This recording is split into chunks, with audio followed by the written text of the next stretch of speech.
Welcome to my channel, Boy Austria UPC. At mapagpalang araw sa ating lahat. At ang ating topic ngayon ay paraan ng pagtuturo ng Ebanghelyo ni Kristo.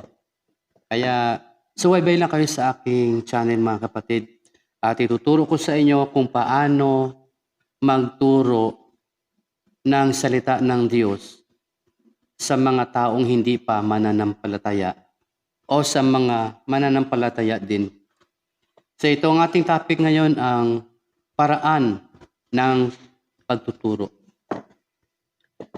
Ang mga araling ito ay magiging walang kabuluhan kung hindi natin alam kung paano ito gamitin.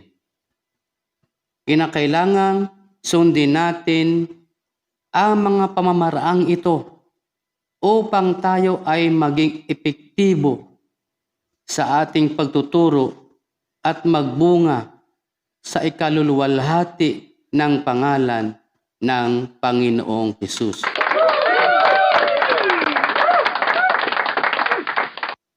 Ang limbag na ito ay hindi dapat na itago lamang. Ito ay dapat ingatan, pag-aralan, at gamitin sa pagtuturo. Paano natin ito gagamitin at paano tayo magkakaroon ng mga matuturuan? Ito ay tungkol sa mga mananampalataya na gustong magkaroon ng maraming mga bunga o madala sa gawain ng ating Panginoon. Ano gagawin natin? Una, manalangin. Pangalawa, bibigyan ka ng Panginoon ng kabigatan at kapangyarihan at karunungan at tiyaga sa mga taong iyong tinuturuan. Bibigyan ka ng Panginoon ng mga taong matuturuan at siya ang magbubukas ng kanilang mga puso ayon dyan sa kasulatan sa Apokalipsis chapter 3 verse 7 hanggang 8. Manalangin bago umalis. Meaning kapag winsol ka, mag-disciple ka, mangaral ng salita ng Diyos, dapat manalangin ka muna bago ka umalis para kasama mo ang Panginoon. Damhin ang presensya ng Panginoon.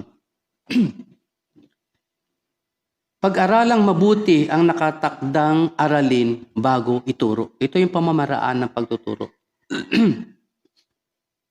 Ang sabi yan sa 2 Timoteo chapter 2 verse 15.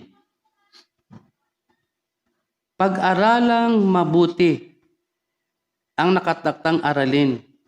Yung ituturo mo, dapat pag-aralan mo mabuti para confident ka sa iyong itinuturo. Basahin at unawain ang mga talata sa bawat aralin. Magkakaroon ka ng lakas ng loob sa pagtuturo kung alam mo ang iyong paksa. Magkakaroon ka ng tunay na pananampalataya sa iyong puso. Yan ay nakalagay sa Marcos chapter 11 verse 24. Ipanalangin at angkinin sa Panginoon ang iyong mga tinuturuan. Ipanalangin sila at angkinin mo na madadala mo sila sa gawain ng ating Panginoon. Paniwalaan at hintayin ang araw ng kanilang pagtanggap. So, wag silang bibiglain, kundi hayaan mo sila na tumanggap sa panahon na kinakausap sila ng Panginoon. Kung mayroon kang pananampalataya, ay magkakaroon ka rin ng tagumpay doon sa iyong tinuturuan. Kaya ka nagtuturo dahil nananampalataya ka na madadala mo siya sa Panginoon. Ituon mo sa isang paksa lamang ang pag-uusap. Huwag talakayin lahat ang aralin. Huwag kang magpatangay sa mga taong nasa labas ng paksa. Meaning kung ano ang topic mo, dapat doon ka lang nakatuon at magtuturo.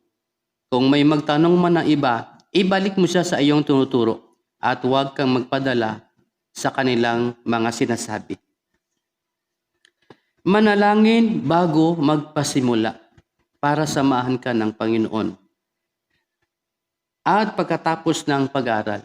Manalangin bago magsimula at pagkatapos ng pag-aaral. Bago magsimula, manalangin. Pagkatapos ng iyong lecture, manalangin. Magturo ka na may pag-ibig. Dapat kapag magturo ka, yung talagang mahal mo siya, nais mo siyang iligtas, yun ang sinasabi na may pag-ibig. Hindi dapat mapanghatol ang iyong ugali. Kung anong reliyon meron siya, huwag mong sasagiin. Hayaan mo na ang Panginoon ang mangusap sa Kanya. Dahil kung anong paksa mo, hanggang doon ka lang. Iwasan ang paninira sa ibang samahan. Huwag makipag-debate. Tandaan mo, huwag makipag-debate.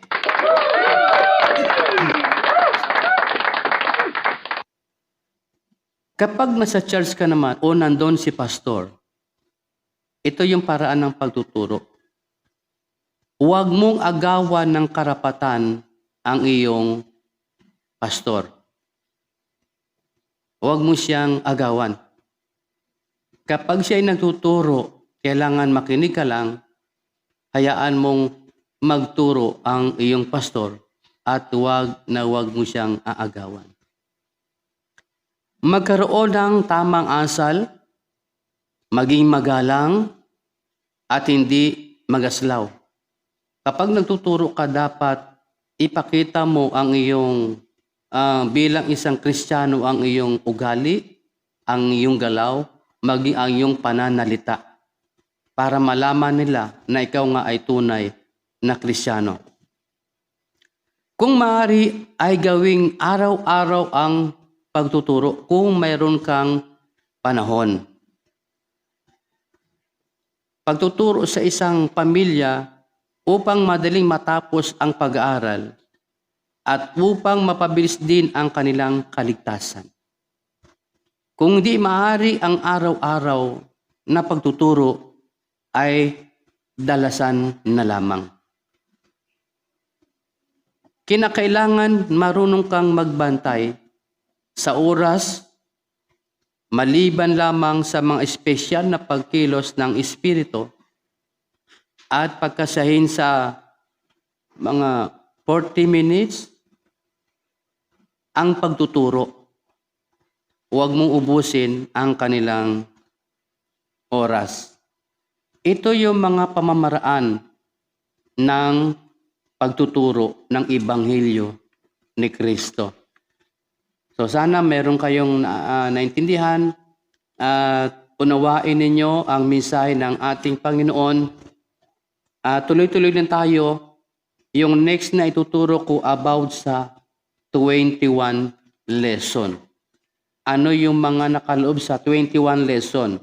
Una, ang katunayan ng mga salita ng Diyos na nasa Biblia. Pangalawa, ang katotohanan na may Diyos na makapangyarihan sa lahat. Pangatlo, ang kalikasan ng Diyos. Pang-apat, mga katangian ng Diyos. 5, ilan ba talaga ang tunay na Diyos?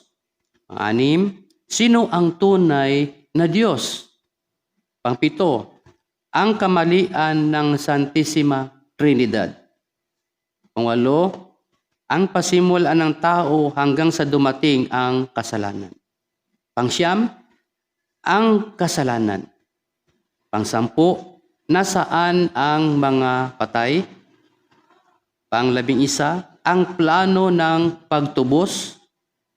Pang-12, ang pagsisisi.